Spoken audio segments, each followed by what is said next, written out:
Inshuti z'ibiganiro bya tujijurane nongeye kubasuhuza. Dukomeje rero ibiganiro byacu ku mateka n'umuco by'u Rwanda. Ubu tukaba tugeze mu mwaka w'igihumbi kimwe magana cyenda mirongo itandatu.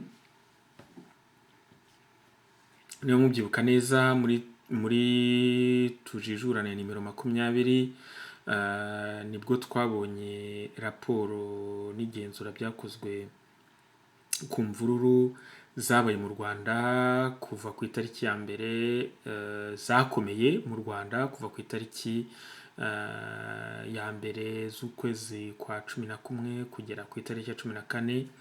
Twanabonye kandi muri iyo raporo ko imvururu zakomeje zikagera mu mpera z'umwaka.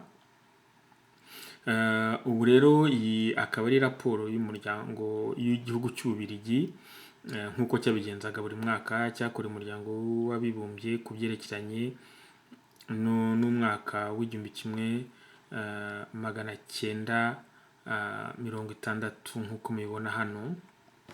Rapport du gouvernement belge sur l'administration du Rwanda au Burundi pour l'année 1960. Muri raporo rero harimo ibintu byinshi bikubiyemo, mbasuye mu gifaransa byanditse 28e session, point 4 de l'ordre du jour provisoire, rapport du gouvernement belge sur l'administration du Rwanda au Burundi pour l'année 1960, note du secrétaire général. Le secrétaire général a l'honneur de transmettre à chacun de ses membres du conseil de tutelle 4 exemplaires du rapport du gouvernement belge sur l'administration du Rwanda au Burundi pour l'année 1960. 436 exemplaires de ce rapport sont parvenus au secrétaire général le 19 décembre 1961. Nk'uko byanditse muri raporo rero, iyi ni raporo yatanzwe n'igihugu cy'Ububiligi mu muryango w'abibumbye ku byerekeranye n'u Rwanda n'u Burundi byarindagizo. Umunyamabanga mukuru w'umuryango w'abibumbye akavuga yuko izi raporo ngo yagejweho amakopi 36 ku itariki ya 19 z'ukwezi kwa 12 igihumbi kimwe magana cyenda mirongo itandatu na rimwe. Ngeri izi raporo nk'uko mwabonye ngerageza kugenda nzikurikiranya. Icyo nshaka kubereka muri iyi raporo, tuzakuraho ibiganiro byinshi. Nagira ngo turebere hamwe, tumaze kubona ko uko ziriya mvururu zimeze muri 59, mwumva buri gihe havuga gusa umwaka w'igihumbi kimwe magana cyenda mirongo itanu n'icyenda. Tugomba kwibaza ese ko byatangiye mu kwezi kwa cyenda, mu nyihanganire, ko byatangiye mu kwezi kwa 11, ku itariki ya mbere z'ukwezi kwa 11 igihumbi kimwe magana cyenda mirongo itanu n'icyenda, byarahagaze, byarakomeje muri 60, byarakomeje muri 61, byarakomeje muri 62, byarakomeje muri 63, byahagaze ryari? Mbese ubundi byagiye bigenda gute? Iki kiganiro kigamije rero no kureba uko mu gihumbi kimwe magana cyenda mirongo itandatu byari bimeze. Akaba ari agace ka 4e partie, kitwa ngo paix et sécurité internationale, maintien de l'ordre public. Nuvuga amahoro n'umutekano mpuzamahanga no kubahiriza umutekano w'abaturage mu gihugu. Bagatangira maintien de l'ordre, nuvuga gukwirakwiza umutekano. Mu gifaransa barandika ngo le retour au Congo après l'accession à l'indépendance de ce territoire du contingent de la force publique et du bataillon de gendarmerie a nécessité un remaniement du dispositif de sécurité. Ngo gusubira muri Congo nyuma y'ubwigenge bw'u Rwanda n'u Burundi, by'ingabo zari zishinzwe umutekano mu Rwanda, cyane ingabo zari mutwe wa gendarmerie, ngo byasabye amavugurura menshi ku byerekeranye no gucunga umutekano mu gihugu. Actuellement, le maintien de l'ordre est assuré par des troupes belges, par la garde territoriale, par la police territoriale et par la police communale. Akavuga ko muri uwo mwaka w'igihumbi kimwe magana cyenda mirongo itandatu umutekano wari ucunzwe n'abasirikare b'Ababiligi, ugacungwa abasirikare b'Ababiligi, abapolisi b'Ababiligi bo ku rwego rwa territoire n'abapolisi bo ku rwego rw'amakomine. L'effectif des troupes belges est qu'en vertu l'effectif des troupes belges qu'en vertu de l'article 5.3 de l'accord de tutelle de la puissance administrante peut entretenir au Rwanda-Urundi était au 31 décembre 1960 de 1451 hommes. Bavuga ko hakurikijwe amasezerano y'indagizo, bakavuga ingingo z'amategeko, bakavuga ko ku itariki ya 31 Ukuboza 1960 mu Rwanda no mu Burundi hari abashinzwe umutekano w'Ababiligi 1451 b'abagabo. L'état-major et les services administratifs des troupes métropolitains comportant ensemble 257 hommes, ainsi qu'un bataillon très mobile de 390 paracommandos tenus en réserve générale sont stationnés à Usumbura. Mbese ibiro bikuru by'ingabo n'ubuyobozi bwazo buri mu Bubiligi bwari bugizwe n'abasirikare cyangwa se abashinzwe umutekano 157. Hakaba hari na batayo rero ngo izenguruka iticaye hamwe igizwe na bataillon 390 na parakomando 390. Iyo service y'abo bantu bombi ikaba yarakoraga i Bujumbura, ariho hari umurwa mukuru w'u Rwanda n'u Burundi. Un bataillon de parachutistes fort de 411 hommes est implanté en Urundi avec comme poste de stationnement les localités de Kitega, Muramvya, Ngozi, Muyinga, Bururi, Nyanza-Lac et Rumonge. Akavuga rero ko indi batayo y'abasirikare bamanukira mu mitaka igizwe n'abasirikare 411 yari iri Burundi, ikaba yari ifite inkambi zayo Igitega, Imuramvya, Ingozi, Imuhinga, Ibururi, Nyanza-Lac no mu Rumonge. Au Rwanda, les effectifs du bataillon de commando fort de 393 hommes est répartis entre les localités suivantes: Kigali, Byumba, Kisenyi, Kibuye, Changugu et Astrida. Mu Rwanda rero ho abo baparakomando bari 393, nuvuga ngo bari bakeho 18 bari ngo bakaba bari Kigali, bakaba Byumba, bakaba Gisenyi, bakaba ku Kibuye, bakaba Cyangugu na Astrida yo Butareyo. Le recrutement de la garde territoriale composé uniquement de volontaires ressortissants du Rwanda au Burundi a débuté en 1960. Nuvuga ngo gutangira gushaka abasirikare bagizwe gusa n'ababishaka baturuka mu Rwanda n'u Burundi bagize umutwe w'abasirikare b'u Rwanda byatangiye gusa mu mwaka w'1960. L'effectif normal ayant été fixé à 650 hommes par pays, le recrutement a cependant dû se faire par tranches afin de rendre possible une instruction méthodique. Ngo bavuze yuko mbese ngo abantu bazageraho abasirikare bakaza kuri buri gihugu, haba kuvuga ku Rwanda cyangwa se ku Burundi, ko bazagera kuri 650, nuvuga 650 ku Rwanda, 650 ku Burundi. Bakavuga yuko mu gushaka abo basirikare ngo bagiye bikora igice ku gice, kugira ngo babashe kubigisha muri make bakurikije uburyo bwo kwigisha abasirikare. Pendant la période nécessaire à la formation de cadres autochtones, l'encadrement est assuré par une centaine d'officiers, de sous-officiers belges. ngo mu gihe rero hagitegerejwe abasirikare bazabasha b'abarundi n'abanyarwanda bazabasha kuyobora abandi basirikare, ubwo buyobozi bw'abasirikare burakorwa n'abasirikare abasirikare bagera ku 100 b'abasirikare bakuru n'abungirije b'ababirigi. Il existe une école de formation de gradés pour le Rwanda et une autre pour le Burundi. Bakavuga ko ari ishuri ryigisha abasirikare bakuru mu Rwanda, hakaba n'indi shuri ryigisha abasirikare bakuru i Burundi. Au Rwanda, le premier contingent de gradés autochtones est en service dans les unités. Mu Rwanda bakavuga ko rero abasirikare ba mbere bafite amapeti bashinzwe kuyobora abandi batangiye mbese gukora. Celles-ci sont installées au chef-lieu des 10 préfectures du Rwanda.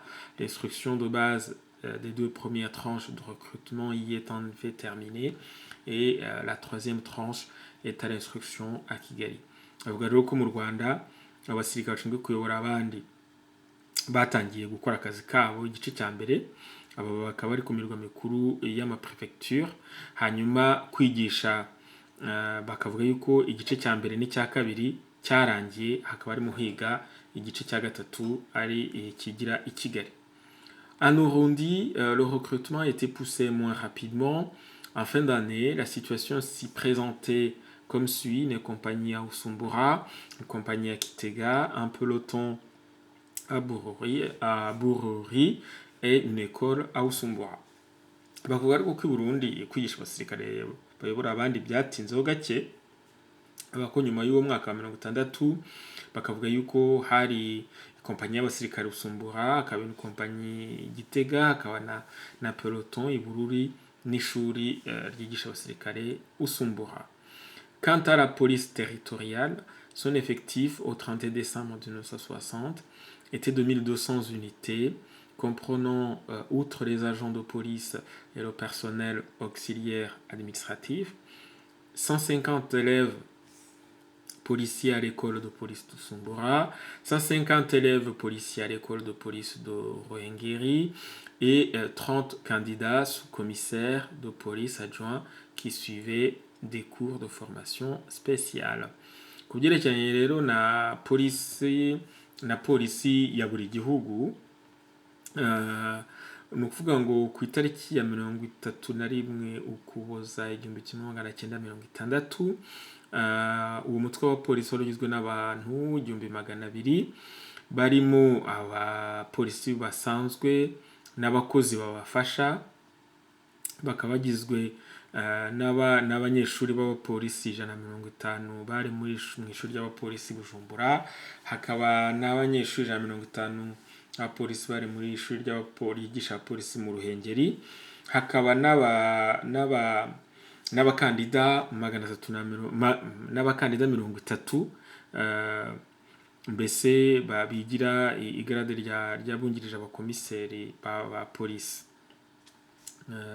Des détachements du corps de police étaient affectés aux localités suivantes: en Burundi, Usumbura, Kitega, Rutana, Ruyigi, Bururi et Ngozi. Au Rwanda, Kigali, Astrida, Gisenyi, Cyangugu, Ruhengeri, Nyanza, Gitarama, Byumba, Kibuye et Kibungu.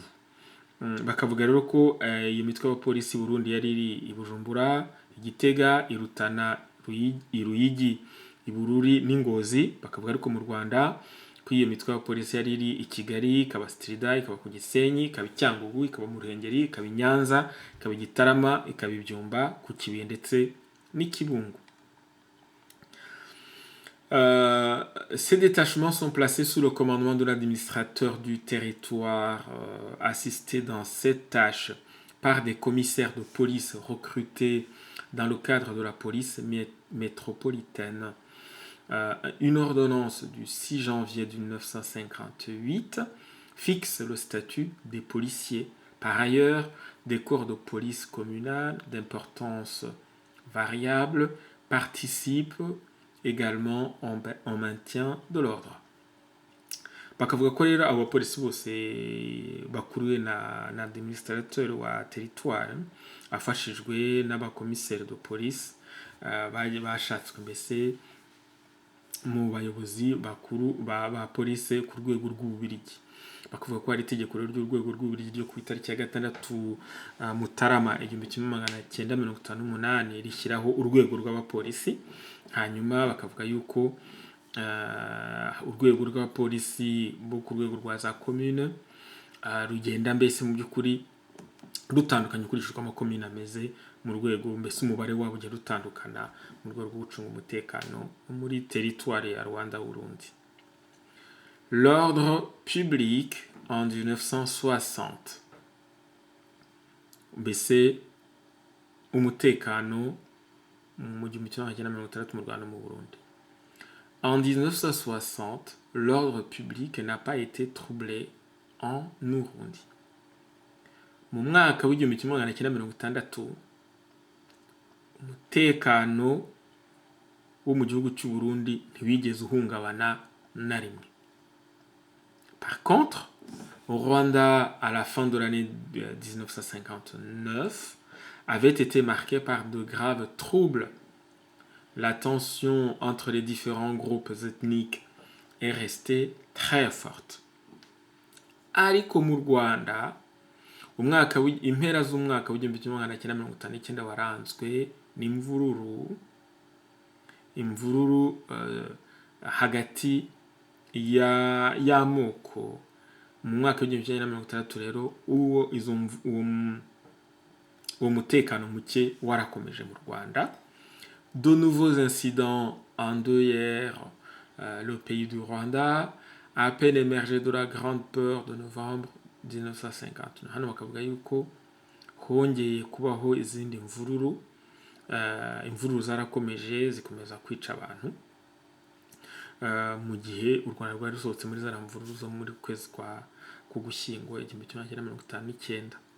Certains de ces événements se déroulèrent sur une période de plusieurs mois, présentant le caractère d'une réaction en chaîne. Izo mvururu rero zakomeje kubaho mu gihe cy'amezi menshi ndetse zikagenda zigaragara nk'aho mbese zigenda zibura urukururukane. D'autres faits se produisirent isolément sans mettre en cause l'ordre public comme tel. Hakaba n'ibindi bikorwa bikuru umutekano muke ariko byagiye biba ahantu hariya ku buryo butandukanye ariko ntibihungabanye umutekano muri rusange. Il n'en témoigne pas moins d'un état d'hostilité latente préjudiciable au maintien de l'ordre public. Ibyo ariko bigaragaza ko mu by'ukuri hari hano bavuze ijambo ry'igifaransa hostilité latente, no kuvuga uburyo bubangamiye umutekano ku buryo bugaragara, ku buryo nubwo ibyo bikorwa byabaye ahantu hatandukanye ariko ibyo bikorwa bibangamiye umutekano wa territoire y'u Rwanda muri rusange, w'igihugu cy'u Rwanda muri rusange. En janvier 1960, 3 huttes Tutsi furent incendiées à Nyagatare, un territoire de Byumba. Mu kwezi kwa mbere 1960, amazu atatu, hano baravuga hutte, nuvuga amazu y'ibyatsi, amazu atatu y'ibyatsi y'abatutsi yaratwitswe i Nyagatare muri territoire ya Byumba. En février 1960, quelques huttes Tutsi furent incendiées dans le Bumbogo, territoire de Kigali. L'enquête parut démontrer que les habitants avaient mis eux-mêmes le feu à leurs cases, préalablement vidées. Mu kwezi kwa kabiri 1960, amazu y'abatutsi yaratwitswe i Bumbogo muri territoire ya Kigali. Iperereza ryakozwe ryagaragaje ko abo baturage aribo bari bitwikiye amazu yabo nyuma yo kuyakura imitungo bari bayafitemo. Le 15 février 1960, un petit groupe de Tutsi attaque la maison d'un candidat sous-chef Hutu à Kanyarira, en territoire de Gitarama. Ku itariki ya 15 z'ukwezi kwa kabiri 1960, agaco k'abatutsi kateye inzu y'uwiyamamarizaga kuba umusushefu w'umuhutu ahitwa i Kanyarira, aho hakaba muri teritwari ya Gitarama. Une série d'événements d'importance inégale ont été enregistrés pendant le mois de mars 1960. Bakavuga yuko mu kwezi kwa gatatu mu 1960 hagiye haba utuntu twinshi imvururu zo mu rwego rutandukanye mu gihugu. Bakavuga ko Amururu, un territoire de Changugu, un groupe d'unaristes mit le feu à plusieurs huttes de membres du parti Aprosoma. Bakavuga yuko ahitwa Imururu muri teritwari ya Cyangugu agaco k'abayoboke ba UNAR batwitse amazu menshi, amazu y'ibyatsi buri gihe, icyo gihe amazu yari ibyatsi, amazu y'ibyatsi y'abayoboke b'ishyaka rya Aprosoma. Du 5 au 10 mars, la plupart des Tutsis des chefferies Bakiga, Buberuka, des chefferies Rukiga, Buberuka et Ndorwa, territoire de Byumba, furent chassés des collines et 1100 huttes Tutsis furent détruites. Kuva ku itariki ya 5 kugera ku itariki ya 10 z'ukwezi kwa gatatu 1960,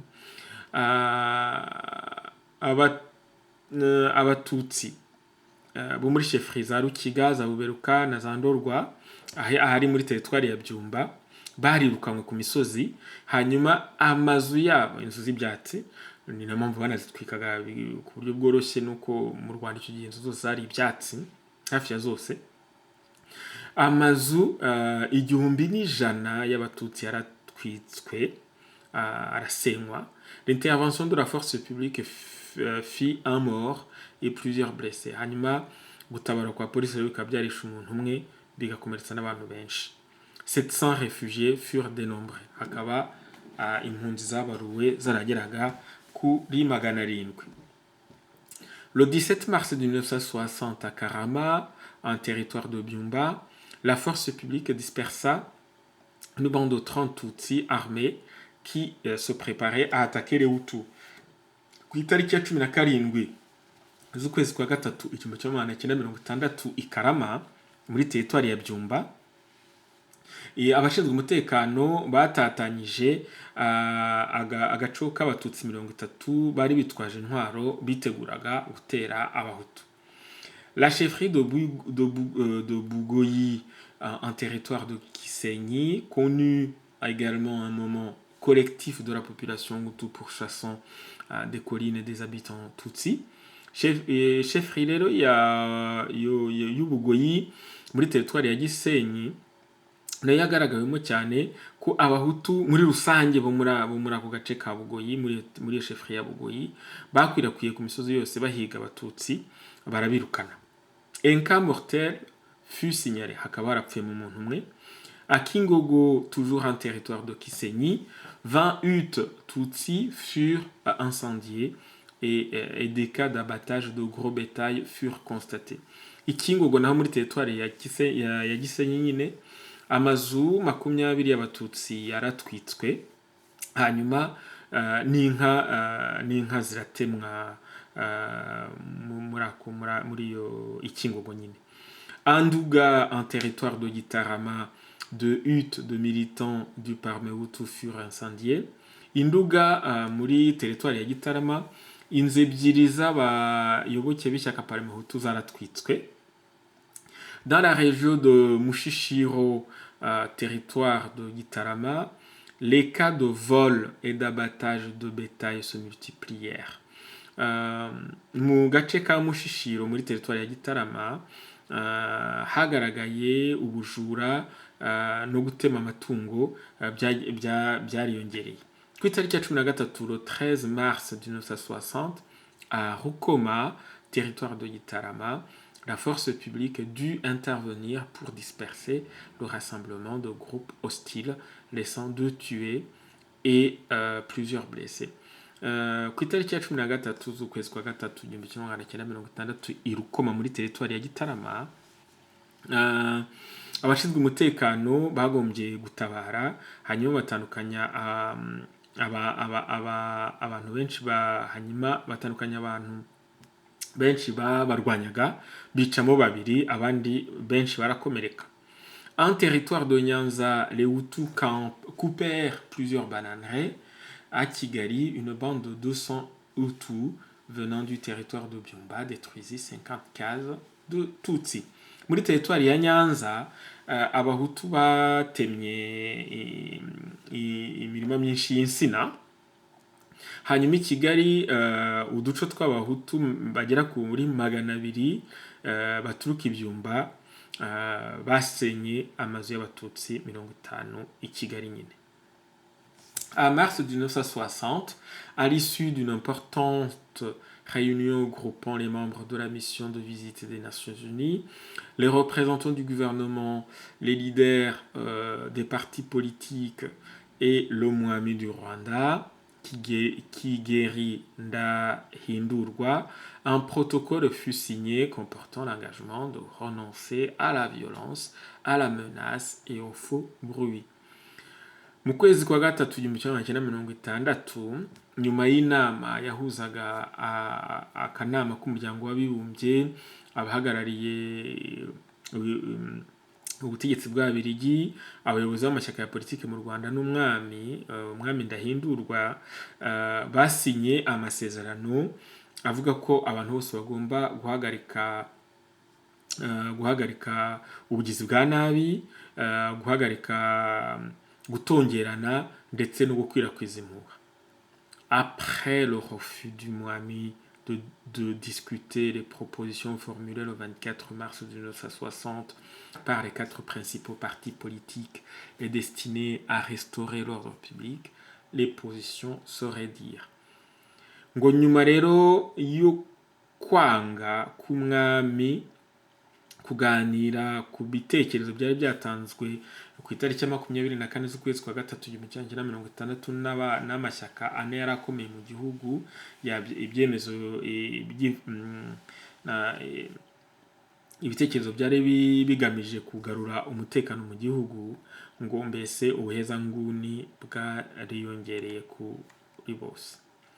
Ce malaise fut accentué par une campagne de faux bruit sur la répression violente que l'UNAR envisagerait d'organiser avec l'aide des forces armées étrangères et par la déclaration des leaders du parti Rader qui, regrettant d'avoir rompu l'unité Tutsi, estimaient qu'il était nécessaire de se regrouper en un mouvement raciste.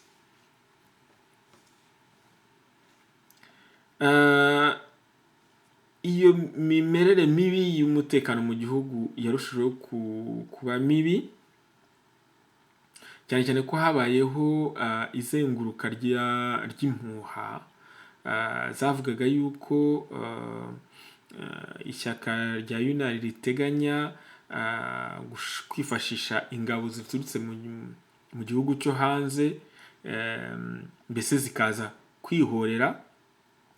Izo mpuha kandi ziyongeraho ko bamwe ntabwo ari bamwe, abayoboye ishyaka rya Radere bavuze yuko nyuma y'uko bigaragaye ko abatutsi bacitse, ubumwe bw'abatutsi busa n'ubutakiriho, iryo shyaka rikavuga ko bisa nkaho ari ngombwa yuko bishyira hamwe mu ishyaka ry'abantu barwanya ubundi bwoko cyangwa se babugamiye ku bwoko bumwe, un parti raciste. Comme il n'est pas toujours aisé d'établir l'ordre logique des troubles, ceux-ci sont relatés dans l'ordre chronologique. Ariko nk'uko bitoroha mbese kugira ngo umuntu abashe gukurikiranya uko ibyo bikorwa byabangamiye umutekano mu mwaka w'1960 byabikurikirana, muri raporo Ababiligi bakavuga ko bagiye kugereza kubivuga uko byagiye bikurikirana. Au mois d'avril, dans les chefferies Mvejuru et Buhangandara,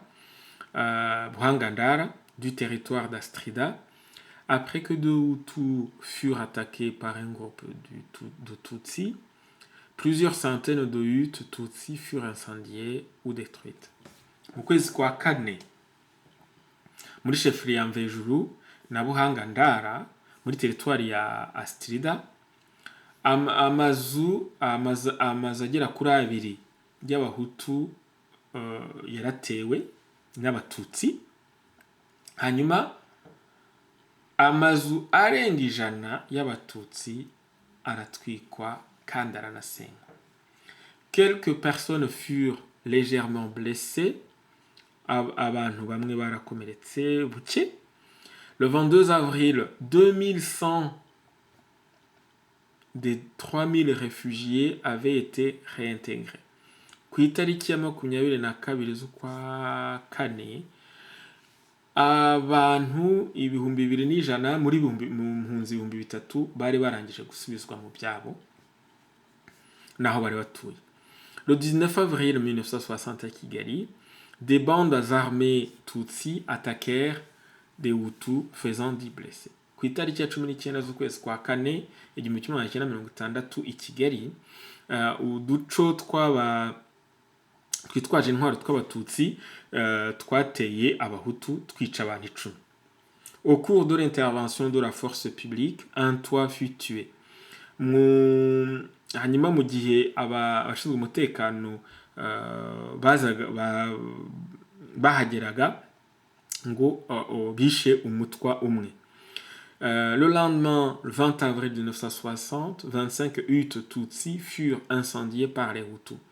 Bukeye bwaho ku itariki ya 20 z'ukwezi kwa kane 1960, amazu 25 y'abatutsi yatwitswe n'abahutu. Dans le Kabagari, un territoire de Nyanza, 100 bananiers et quelques têtes de gros bétail furent abattus le 23 avril 1960 par des Tutsis.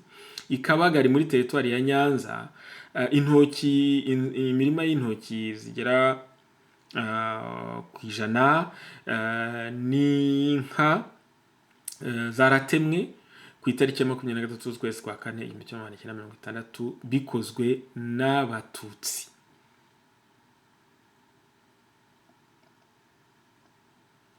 Les seuls incidents à déplorer dans le courant du mois de mai concernent le territoire de Changougou, où le 16 mai, en chefferie de Kesha, 8 cases Hutus furent incendiées, le territoire de Kiwuye, où le 15 mai et les jours suivants, 500 huttes Tutsis furent incendiées, et le territoire de Kisenyi, où une hutte fut incendiée et 35 familles Tutsis chassées d'Ubugoyi.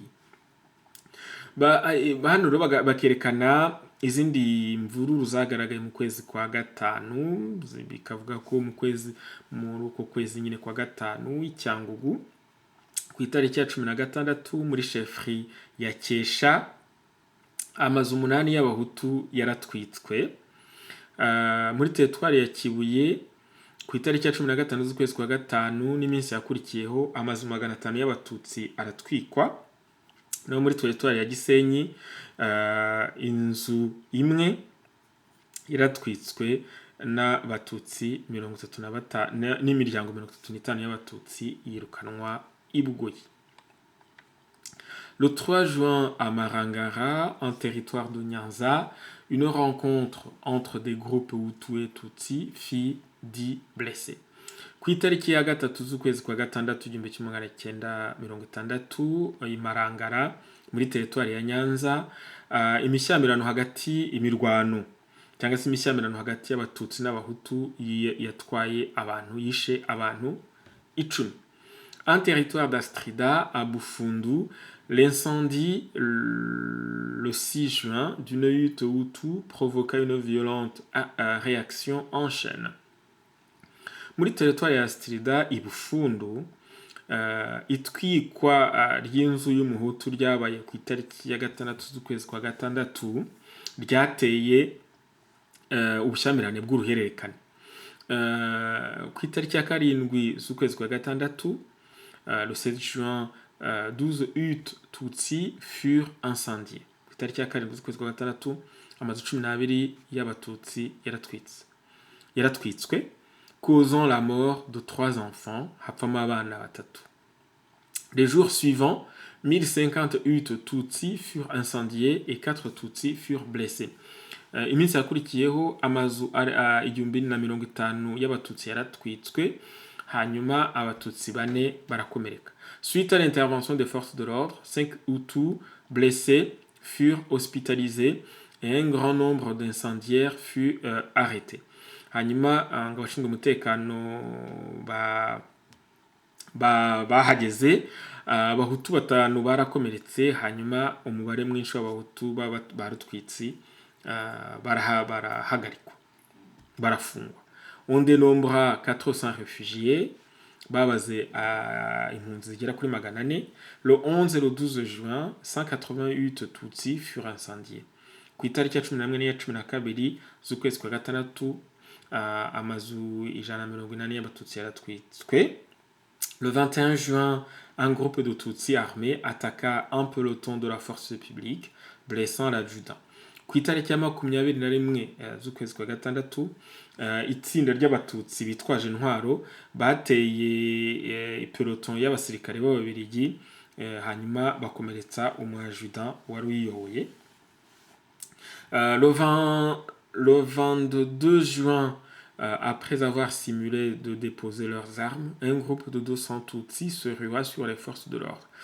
Ku itariki ya 22 z'ukwezi kwa gatandatu 1960, nyuma y'uko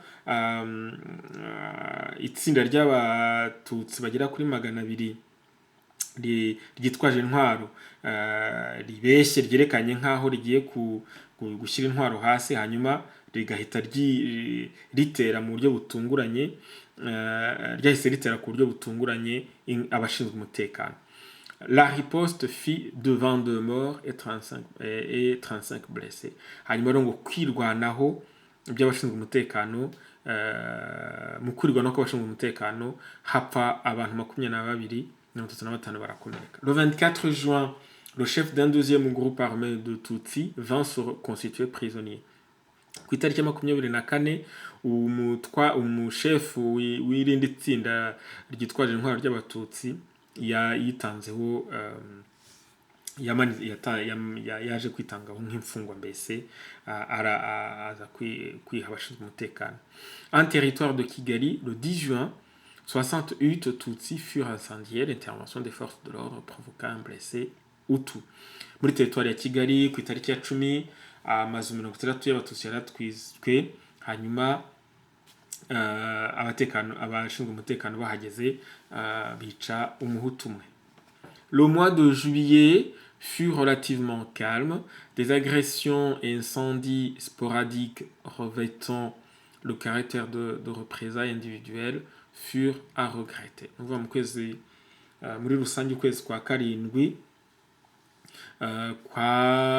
kwaranzwe n'umutekano, nubwo hagiye haba ubushyamirane n'amatwika hana ariko bidafite bitari birebire cyane, cyangwa se kwihorera kuri bamwe byagaragaye. Une forte action d'intimidation menée par l'UNAR étendant l'abstention aux élections fut menée en plusieurs territoires. Hanyuma ngo ishyaka rya UNAR ryakoze ibikorwa byinshi byo kubangamira amatora yarateganyijwe mu gihe cyari kuzakurikiraho. Au mois d'août, 4 policiers du territoire de Gisenyi furent attaqués par des partisans du Momor. Mu kwezi kwa munani, abapolisi 4 bo muri territoire ya Gisenyi batewe n'abarwanashyaka b'ishyaka ryitwa Momor. L'intervention des forces de l'ordre fit situer, hanyuma abashinzwe umutekano bahageze nyine bica abantu 6. À Kibuye, après le meurtre d'un Hutu par un groupe Tutsi, une centaine de huttes Tutsi fut incendiée. I Kibuye, nyuma y'icwa ry'umuhutu yishwe n'itsinda ry'abatutsi, amazu agera ku 100 y'abatutsi yaratwitswe. Le 12 août, les forces de l'ordre furent attaquées à Kigali par une bande de Tutsi armés qui laissèrent sur place un tué et 2 blessés. Ku itariki ya 12 z'ukwezi kwa munani, abashinzwe umutekano batewe i Kigali n'itsinda ry'abatutsi ryitwaje intwaro, ngo mu guhunga hapfamo umwe, babiri barakomereka muri abo batutsi nyine. À Gitarama, le 26 août, 38 Tutsis furent incendiés et 400 réfugiés furent recueillis.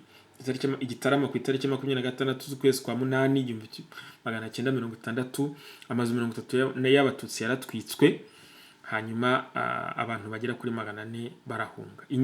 À Nyanza, en riposte à une attaque Tutsi qui avait fait quelques blessés, 258 Tutsis furent incendiés.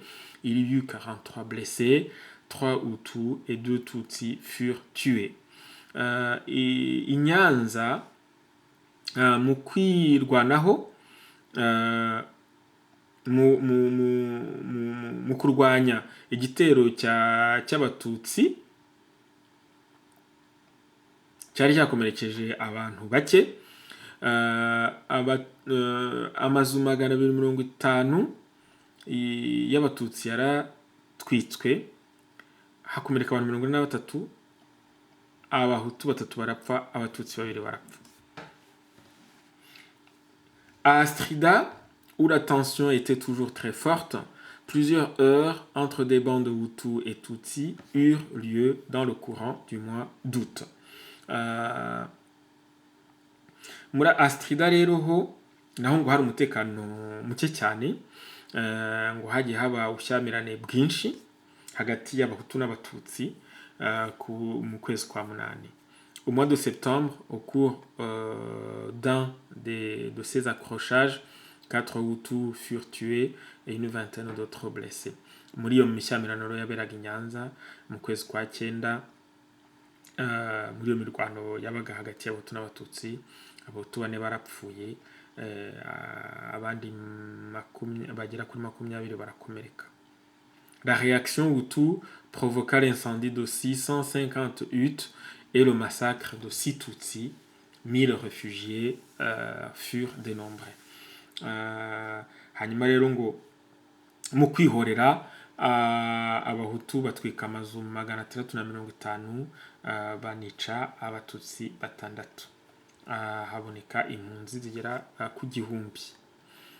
Du 9 au 11 octobre 1960, des rencontres entre groupes Hutu et Tutsi firent 5 morts et 9 blessés à Limpara, en territoire de Cyangugu. Kuva ku itariki ya 9 kugeza ku itariki ya 11 z'ukwezi kwa 10 1960, imishyamirano hagati y'amatsinda y'abahutu n'abatutsi yagaragawemo abantu 5 bapfuye n'abantu 9 bakomeretse ahitwa Impara muri territoire ya Cyangugu.